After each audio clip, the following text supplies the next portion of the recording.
कमरे में अपने आप को बंद कर लो, आसपास माहौल ही ऐसा बना लो कि कोई घुस ना पाए, कोई आपको परेशान कर ही ना पाए। मोबाइल फोन को उठा के बाहर फेंक दो और बस लग जाओ, ऐसे लग जाओ कि भाई साहब लोग देख के डर जाएं कि यार ये तो पढ़ता नहीं था, इसको क्या हो गया, ये तो पढ़ती नहीं थी, इसको क्या हो गया। Hello everyone, welcome back to another video.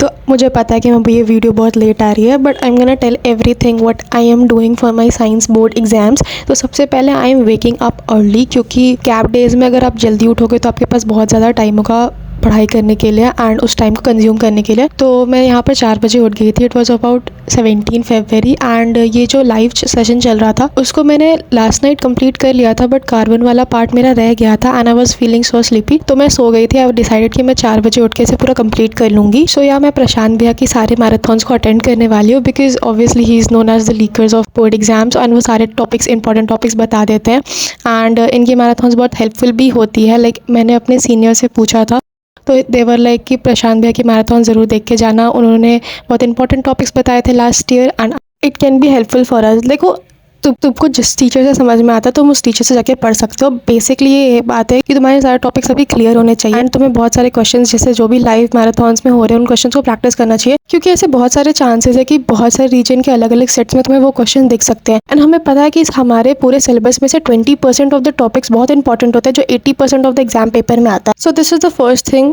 Which I am doing right now for my science board examination. मैं सारे के सारे लाइव अटेंड करूँगी, like for physics and biology भी बचे हुए and most important questions. And live करने के जस्ट बाद लाइक थोड़ी देर बाद मैंने अपना एक्टिव रिकॉल किया, लाइक केमिस्ट्री के सारे चैप्टर्स का। यहाँ पर मैं शायद चैप्टर 4 को रिकॉर्ड करा था मैंने, तो मैंने यहाँ पर अपने सारे चैप्टर्स को एक बार एक्टिव रिकॉल के थ्रू रिवाइज कर लिया। सारे जितने भी इंपॉर्टेंट टॉपिक्स थे, इक्वेशंस थे, केमिस्ट्री के सिर्फ बता रही हूँ, यहाँ पर मैं सिर्फ केमिस्ट्री रिकॉर्ड करा है एंड अभी तक मैंने सिर्फ केमिस्ट्री के एक्टिव रिकॉल किए। तो एक्टिव रिकॉल करना भी बहुत ज़रूरी है, बिकॉज तुम्हारी रिविजन भी प्रॉपर होनी चाहिए। अगर तुमने पढ़ तो लिया है, तुमने क्वेश्चन कर भी लिए, बट अगर तुम्हें याद ही नहीं रहा तो वो पॉइंट ही क्या है। तो इसलिए तुम्हें अपने एक्टिव रिकॉल को भी लेके चलना चाहिए साथ में। या तो फिर तुम अपने नोट्स को डायरेक्टली रिवाइज कर सकते हो एंड नोट्स को रिवाइज करने के डायरेक्टली बाद या थोड़ी देर बाद तुम बस एक पेन एंड पेपर लो एंड उस पर सारी चीज़ें लिखना स्टार्ट कर दो, like important topics, important equations, numericals के फॉर्मूलाज या बायो के डायग्राम्स या थ्योरी या कोई भी पॉइंटर्स। तो उससे तुम्हें पता चल जाएगा कि मेरे को इतना पार्ट आता है, मेरे को ये वाला टॉपिक नहीं आता। Also you get to know your weak topics by using this method. Like active recall करके तुम्हें पता चल जाता है कि मेरी ये वाले टॉपिक वीक है and instead of revising the whole chapter you can just go and revise those weak topics जो तुम्हारे पास है एंड तुमको उन पर इम्प्रूव कर। जस्ट इमेजिन बहुत सारे इंपॉर्टेंट केमिकल इक्वेशंस है जैसे एस्टरिफिकेशन है, सपोनिफिकेशन, और तुम्हें वो नहीं आते, तुमको उनके इक्वेशन लिखना नहीं आता। अब डायरेक्टली तुम उसको लर्न करके बोर्ड एग्जाम में लिखने जाओगे तो वो बहुत बड़ी गलती होगी। तुम्हें एक बार बस लिख के देख लेना चाहिए कि तुम्हें वो सारे इक्वेशन आ रहे हैं कि नहीं, प्रॉपरली लिखना आ रहा है नहीं, क्योंकि प्रेजेंटेशन स्किल्स भी बहुत मैटर करते हैं। अगर तुम ठीक से लिख के नहीं आ रहे हो तो तुम्हारे मार्क्स कहीं ना कहीं कट सकते हैं। एंड मेरा फर्स्ट बोर्ड एग्जाम का एक्सपीरियंस भी यही होगा कि मैंने ना क्या किया कि मैंने अपनी प्रेजेंटेशन ठीक नहीं की। मैं बहुत नर्वस थी एंड जल्दी जल्दी के चक्कर में मैंने बहुत ज़्यादा क्रॉसेस कर दी, मतलब बहुत ज़्यादा क्रॉसेस नहीं, एक आंसर था 6 मार्क वाला, तो वहाँ पर मैंने बहुत ज़्यादा क्रॉसेस कर दिए हैं and I am not really happy with my presentation for my first board exam and I think मैं नेक्स्ट टाइम से ये नहीं करने वाली, इसलिए मैं ज़्यादा से ज़्यादा लिखने की प्रैक्टिस कर रही हूँ। लाइक सब ने बोला था कि तुम्हें बहुत ज़्यादा लिखने की प्रैक्टिस करनी चाहिए ना, अब मुझे रियलाइज़ हो रहा है कि हाँ मुझे बहुत ज़्यादा लिखने की प्रैक्टिस करनी चाहिए थी। मतलब मैंने ट्राई किया था कि मैं ज़्यादा क्रॉसेस ना करूँ, बट बस मेरे नर्वसनेस में पूरा एक सेंटेंस गलत हो गया था, मुझे उसे क्रॉस आउट करना पड़ा, तो वो मेरा एक्सपीरियंस अच्छा नहीं गया वहाँ पर। बस उस एक पेज को छोड़ के बाकी मेरी प्रेजेंटेशन अच्छी ही थी, बट लेट्स सी एग्जामिनर के मूड पर डिपेंड करता है, I am totally saying that.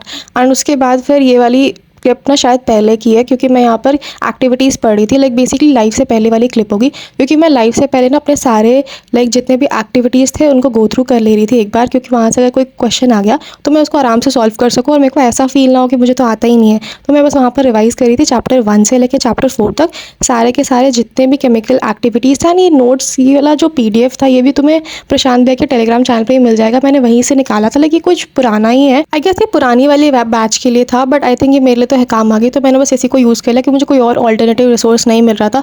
तो मैंने बस इसी को देखा फटाफट एंड यहाँ से सारी चीज़ें रिवाइज कर ली, सारे इंपॉर्टेंट जितने भी एक्टिविटीज़ थे उनको एक बार मार्क कर लिया और उससे जो भी कंक्लूजन और ऑब्जर्वेशन हो सकता है उसको भी थोड़ा राइट डाउन करने की कोशिश किया, जितने भी पॉइंटर्स हो सकते हैं। तो क्योंकि एक्टिविटीज़ ना कई बार बहुत सारे क्वेश्चंस आ ही जाते हैं। तो हाँ, I am just focusing on that to.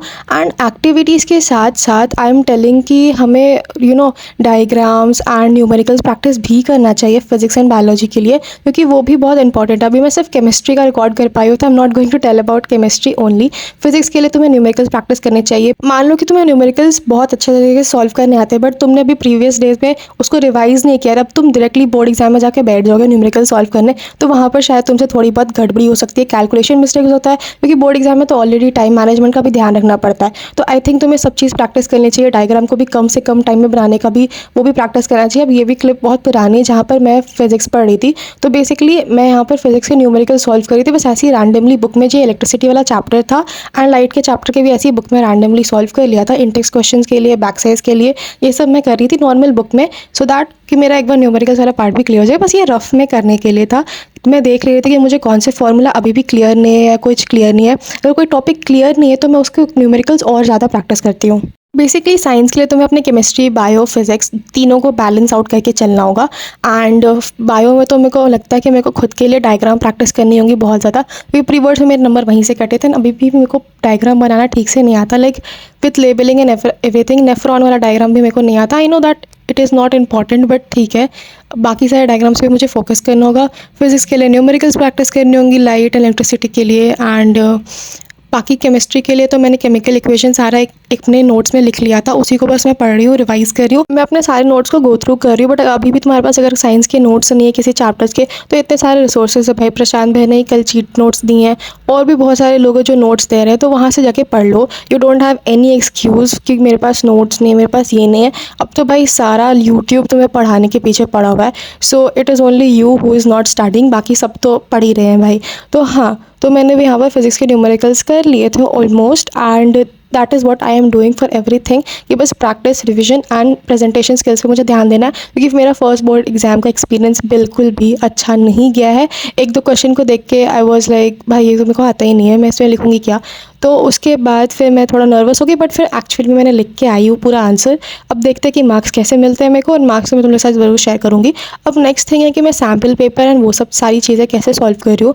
तो देखो, सैम्पल पेपर तुम्हें कभी भी गैप डेज का फर्स्ट दिन एंड लास्ट दिन तो नहीं करना चाहिए। This is my my tip, या कुछ भी कह सकते हो, मेरी स्ट्रैटेजी है बस। क्यों लास्ट दिन में नहीं करना चाहिए? अगर कोई सैम्पल पेपर टफ हो, मान लो उससे तुम्हें क्वेश्चन नहीं आता हुआ, तो तुम्हारी वहाँ कॉन्फिडेंस गिर जाएगी। यहाँ पर मैं सैम्पल पेपर ही कर रही थी, लाइक साइंस का। ये बहुत पुराना क्लिप है जिसको मैंने बस ऐड कर दिया है। सैम्पल पेपर करने वक्त मैं कुछ भी रिकॉर्ड नहीं कर पाई थी। तो तुम्हें अपने सैम्पल पेपर बीच के दिनों में करना चाहिए, लाइक मान लो सेकंड या थर्ड डे। फर्स्ट या फोर्थ डे पे बिल्कुल भी मत करना, क्योंकि फर्स्ट डे पे तो तुम्हें सब कुछ याद नहीं होगा। तुम अभी जस्ट अपनी पुरानी कोई और सब्जेक्ट के दे के आए हो, बोर्ड एग्जाम रात को तुम बैठ के सैम्पल पेपर दोगे, तो वो तुम्हारा एक्सपीरियंस अच्छा नहीं आएगा। बट दे भी सकते हो, उसमें पता चल जाएगा तुम्हें ये टॉपिक्स अभी भी नहीं आते, तो उनको तुम नेक्स्ट डे पढ़ सकते हो। सेकंड थर्ड डे देने का ये फ़ायदा है कि तुम वहाँ पर रिवीजन कर सकते हो। रिवीजन करने के बाद तुम्हारी सारी चीज़ें वापस कि बोर्ड एग्जाम में हम रिवीजन देख करके ही बोर्ड एग्जाम देने जाते हैं। तो मेरा भी पॉइंट यही था कि तुम अगर बोर्ड एग्जाम देते हो तो रिवीजन करके देते हो, तो सेकंड या थर्ड डे को दो, आराम से रिवाइज करके दो, ताकि तुम्हारा थोड़ा कॉन्फिडेंस भी बूस्टअप हो और तुम्हें एक्चुअली में पता चल जाए कि हाँ, मुझे ये सारी टॉपिक्स आती हैं, ये टॉपिक्स नहीं आती हैं, इन पर ध्यान देना है, इन पर ध्यान नहीं देना है।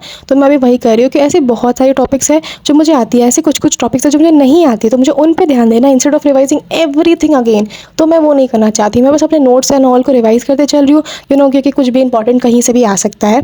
तो हाँ, और इंपॉर्टेंट टॉपिक्स जो भी लाइव सेशन में चल रहा है उनको मार्क करते जा रही हूँ, उन्हीं को वापस एक्टिव रिकॉल एंड रिविजन कर रही हूँ। एंड PYQ भी बीच बीच में तुम्हें करना है, तुम कर सकते हो, बट पूरा 3 आवर का टाइमर लगा के मैं PYQ तो नहीं करने वाली। मैं सैम्पल पेपर मैंने करा था, उसके बाद मैं अभी और भी कोई सैम्पल पेपर नहीं देने वाली, क्योंकि मैंने सारे सब्जेक्ट्स के लिए ऑलमोस्ट, नहीं सब सब्जेक्ट के लिए हाँ 5-5 सैम्पल पेपर तो दे ही दिए। बस हिंदी का मेरा थोड़ा सा हालत ख़राब है। बेसिकली हिंदी में आई एम सो नर्वस, पता नहीं मेरा हिंदी में क्या ही होगा, बट ठीक है, चलो उसके लिए भी देख लेंगे, उस वहाँ गैप डेज में उसको मैनेज आउट कर लेंगे। बट अभी तो साइंस की एग्ज़ाम है। आई एम जस्ट होपिंग कि मेरा हिंदी का एग्ज़ाम अच्छा जाए। बाकी सारे एग्जाम्स तो मेरे अच्छे ही जाएंगे, बट बस मेरे को हिंदी के लिए डर लगा रह रहा है। बाकी तुम लोग बताना कि तुम्हारे बोर्ड एग्जाम्स के एक्सपीरियंस कैसे रहे, एंड तुम्हारे कौन सा सेट मिला, एंड तुम्हारा प्रेजेंटेशन एवरीथिंग कैसे तुमने मैनेज आउट किया, टाइम मैनेजमेंट कैसे किया, एंड टाइम पे पेपर ख़त्म हुआ था कि नहीं, कि मेरा टाइम पे पेपर ही ख़त्म हुआ था। रिविजन भी मैंने कर लिया था अच्छे तरीके से, तभी तो मुझे पता चला कि मैंने इतनी गलतियाँ कर रखी हैं। तो ठीक है, वो भी बैलेंस आउट हो गया है। एंड अब मैं SST के दिन भी एक व्लॉग लेके आने का ज़रूर ट्राई करूँगी, क्योंकि yes I am trying to be consistent YouTube पे अभी तो हो नहीं पा रहा, क्योंकि गैप डेज़ में ही थोड़ा बहुत टाइम मिलता है कि जब तुम कुछ रिकॉर्ड कर पाओ और एडिट कर पाओ, तो बेसिकली वही बात होती है। एंड मैं व्लॉग लाने का पूरा ट्राई करूँगी, तब तक के लिए सब्सक्राइब कर देना। And we are almost there to hit 10K। तो चलो बाय बाय, फिर मिलते हैं नेक्स्ट वीडियो में।